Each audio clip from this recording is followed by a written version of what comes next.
Hello friends, Shashi Agrawal channel के अंदर मैं doctor Shashi Agrawal welcome all. तो आज का जो हमारा सब्जेक्ट है that is the financial accounting, we could say business accounting, क्योंकि ये जो टॉपिक है काफी सारी क्लासेस के अंदर इम्पोर्टेंट है। What do you mean by double entry system of accounting? What is the principle of double entry system? Describe the advantages of the double entry system.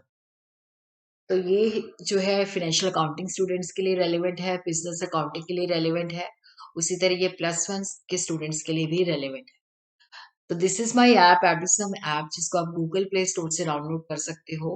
ये जो ऐप है commerce, economics and management students को free study material और free mock test provide करती है। उस तरह काफी सारे अकाउंट्स एंड लॉ के एंड इकोनॉमिक्स के स्ट्रक्चर कोर्सेज भी अवेलेबल हैं।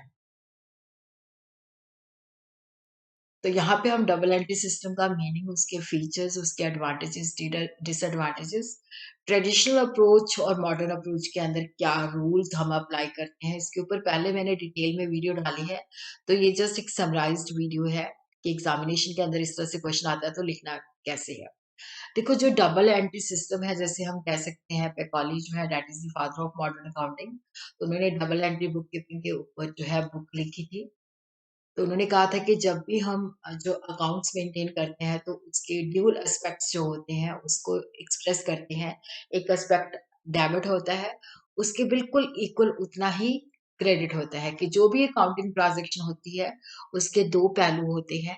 एक डेबिट पहलू होता है, एक क्रेडिट पहलू होता है। डेबिट और क्रेडिट दोनों जो है एक दूसरे के बराबर होते हैं। तो डबल एंट्री सिस्टम वो सिस्टम है जिसके अंदर हर एक ट्रांजैक्शन जिसको हम बुक्स ऑफ अकाउंट्स के अंदर रिकॉर्ड करते हैं, तो दे हैव टू एस्पेक्ट्स। तो दोनों एस्पेक्ट्स को रिकॉर्ड किया जाता है ताकि कंप्लीट रिकॉर्ड ऑफ डीलिंग जो है हम कर सकें। हर एक ट्रांजैक्शन का एक डेबिट एस्पेक्ट होता है, एक क्रेडिट एस्पेक्ट होता है। तो डेबिट जो होता है क्रेडिट के बराबर होता है।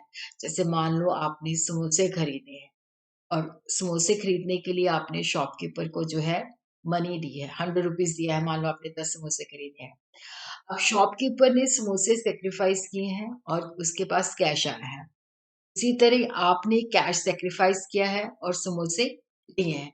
तो जो भी ट्रांजैक्शन होती है उसके दो पहलू होते हैं, एक डेबिट पहलू होता है, एक क्रेडिट होता है। जैसे कॉइन का एक हेड होता है, एक टेल होता है, उसी तरह हर एक ट्रांजैक्शन के दो पहलू होते हैं, एक डेबिट होता है, एक क्रेडिट होता है, और डेबिट और क्रेडिट दोनों एक दूसरे के बराबर होते हैं। तो dual concept is the basis of accounting equation. Equity is equal to asset, capital plus liability is equal to asset. तो डबल एंट्री को हम डिफाइन कर सकते हैं बार्टली बॉय के मुताबिक, every financial transaction involve transfer of money or equivalent from one person to another. जैसे मैंने आपको समोसे की एग्जांपल दी है, तो देखो जो शॉपकीपर है उसने समोसे आपको दे दिए और बदले में आपने उसको कैश दे दिया। It must necessary therefore require to parties for its performance. तो एक दो पार्टीज का होना जरूरी है। may mean either the receipt of a benefit in the shape of cash, goods and services, और imparting such benefit। तो यहाँ पे हम देखते हैं कि शॉपकीपर जो है कैश का गेन होता है और गुड्स एंड सर्विसेज जो होती है वो सेक्रीफाइस करता है, और आपको गुड्स एंड सर्विसेज मिलती है, आप कैश का सेक्रीफाइस करते हो। The rule of debit and credit are assigned so that equal amount of debit and credit entries are needed to record the business transactions। तो ये इसके फीचर्स हैं। दो पार्टीज का होना एसेंशियल है। हर एक पार्टी जो है that is affected in the opposite direction but with the same amount. तो यहाँ पे हम देखते हैं, जैसे मैंने अभी आपको एग्जांपल दी है, तो शॉपकीपर जो है कैश लेता है और समोसे देता है, और जो दूसरी पार्टी है वो कैश देती है और समोसे लेती है। तो each party is affected in opposite direction but with the same amount.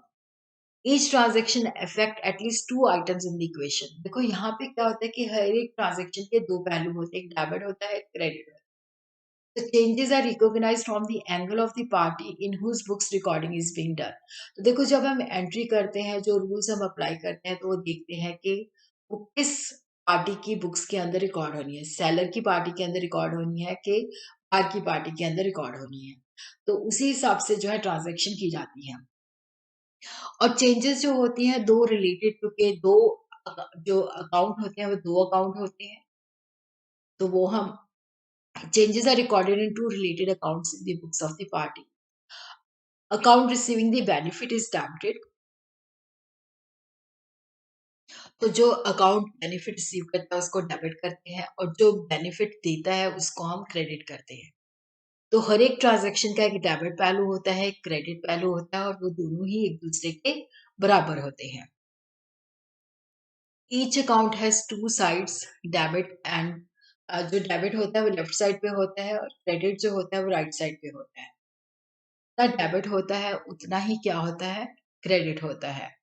तो अब हम देखते हैं कि जब हम अकाउंट्स को डबल एंट्री सिस्टम के ऊपर बेस करते हैं तो इससे क्या होता है कि बिजनेस ट्रांजैक्शन का एक कंप्लीट रिकॉर्ड मेंटेन किया जाता है, क्योंकि डेबिट क्रेडिट के बराबर होना चाहिए। तो अर्थमेटिकल एक्यूरेसी को हम चेक करते हैं और बिजनेस एक्टिविटीज का जी हमें रिजल्ट भी बताता है और एक पॉइंट ऑफ टाइम पे हमें ये प्रॉफिट एंड लॉस और बैलेंस शीट बनाने में भी हेल्प करता है और फाइनेंशियल पोजीशन के बारे में भी हमें बताता है।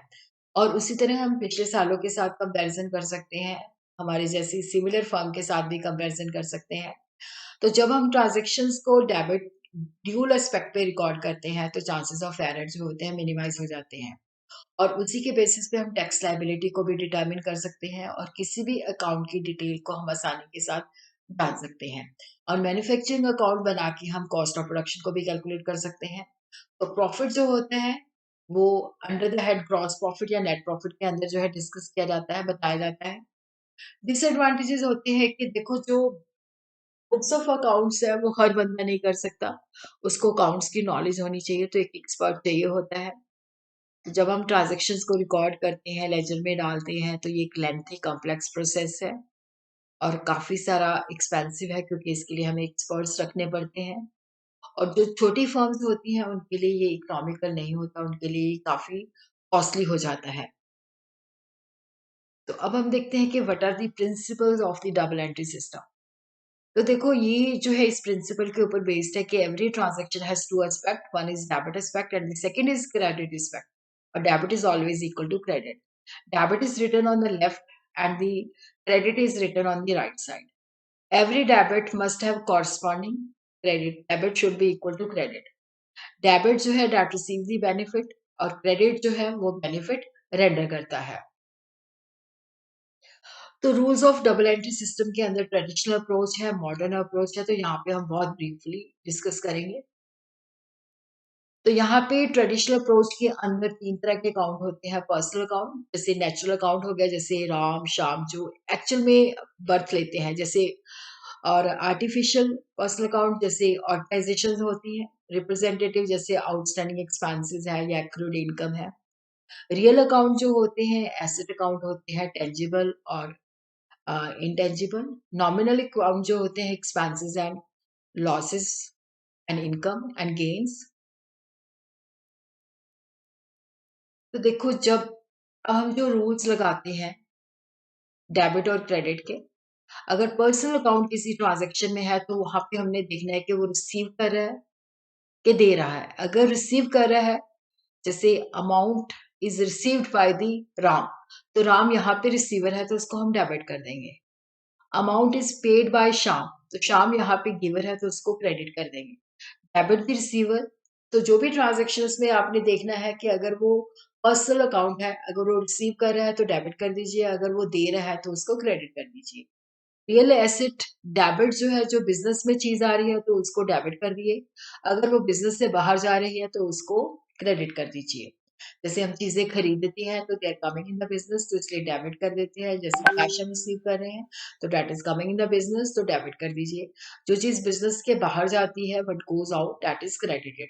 उसी तरह जितने एक्सपेंसेस होते हैं, लॉसेस होते हैं, जैसे सैलरी पे करते हैं, वेजेस पे करते हैं, कमीशन पे करते हैं, तो जितने भी एक्सपेंसेस या लॉसेस होते हैं उनको हम डेबिट कर देते हैं। जितनी भी इनकम और गेन्स होती हैं उनको हम क्रेडिट कर देते हैं। अगर इंटरेस्ट रिसीव किया है, डिविडेंड रिसीव किया है, तो वो हमने क्रेडिट करना है इनकम। उसी तरह अकाउंटिंग इक्वेशन या मॉडर्न अप्रोच के बेसिस पे जैसे एसेट अकाउंट होता है, तो एसेट अकाउंट अगर एसेट इंक्रीज़ होता है तो डेबिट कर दीजिए, अगर एसेट डिक्रीज़ होता है तो उसको क्रेडिट कर दीजिए। लायबिलिटी बढ़ती है तो क्रेडिट कर दीजिए, कम होती है तो डेबिट कर दीजिए। कैपिटल अकाउंट अगर इंक्रीज़ होता है तो क्रेडिट कर दीजिए, डिक्रीज़ होता है तो डेबिट कर दीजिए। एक्सपेंस अगर इंक्रीज़ होता है तो डेबिट कर दीजिए, अगर एक्सपेंस कम होता है तो उसको जो है क्रेडिट कर दीजिए। रेवेन्यू बढ़ता है तो उसको जो है क्रेडिट कर दीजिए, अगर कम होता है तो उसको डेबिट कर दीजिए।